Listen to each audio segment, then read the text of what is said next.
I want to start by thanking every one of you who takes the time to read these stories, who sits with me in these quiet, raw moments of life. Your attention, your empathy, it means more than words can convey, and I promise to make every second worth it. The night was supposed to be simple. Family game night, laughter echoing around the living room, and the clinking of glasses as my fiancée, Emma, and I settled into a cozy, easy rhythm with her family. But tension has a way of slipping into the warmest spaces, and it arrived that night with the subtle weight of a storm gathering behind blue skies. Her father, always the serious type, leaned back in his chair, scrutinizing me the way a hawk watches its prey. "So," he said casually, though his eyes were sharp, almost cold, "why is she settling for you?" The words struck me like a hammer to the chest. My mouth opened, then closed, then opened again, but nothing came out. Emma's smile faltered for a split second, and I felt the first prick of something I would come to know all too well. Suspicion, the quiet unease that twists your stomach and refuses to let go. I laughed nervously. We love each other, sir. I hope that's enough." He didn't answer. Instead, he gave me a look that made me feel like I'd already failed some invisible test. We moved on with the game, but his question clung to me like smoke. I told myself I was imagining it, that the remark was just another of his blunt, awkward fatherly moments. Yet a seed had been planted, and the seed of doubt grows faster than we notice. Over the next few weeks, small things began to bother me. Emma would brush off texts or calls, claiming she was busy. I noticed her phone often face down, notifications silenced. Sometimes she'd laugh at things I didn't understand, her gaze flickering away from me for just a heartbeat too long. I told myself I was being paranoid. After all, we were happy. Or at least I wanted to believe we were. Then came the first undeniable slip. I returned early from work one evening and found her in the living room, pretending to be on a call. She laughed, but it wasn't at me. It was for someone else, someone I couldn't see. Her hand lingered on the screen just a moment too long. I told myself I should confront her, but fear tangled with hope, and I walked away silently, pretending not to notice. The next month blurred into a pattern of subtle betrayals, each one a whisper rather than a shout, but the accumulation was deafening. Emma became more distant, affectionate words rarer, warmth measured.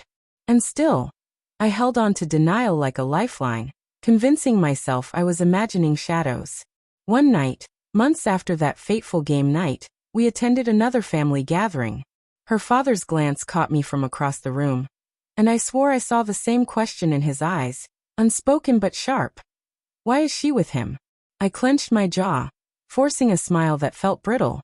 It was that night I noticed the messages, left open on her phone while she stepped into the kitchen. A cascade of words I couldn't unsee. Names I didn't recognize.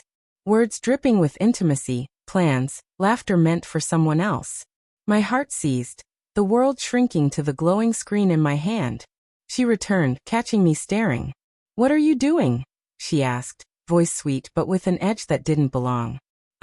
I saw your messages," I whispered, my hands shaking. Her eyes widened, then narrowed, and the smile that had once been mine alone became something I barely recognized. "You shouldn't have," she said. "Shouldn't have what?" The anger I tried to suppress rose up, sharp and bitter. "This," she said, voice trembling now, but with a controlled edge. "This life you think we have. This us." The revelation came slow, deliberate, like a winter storm rolling in over a frozen lake.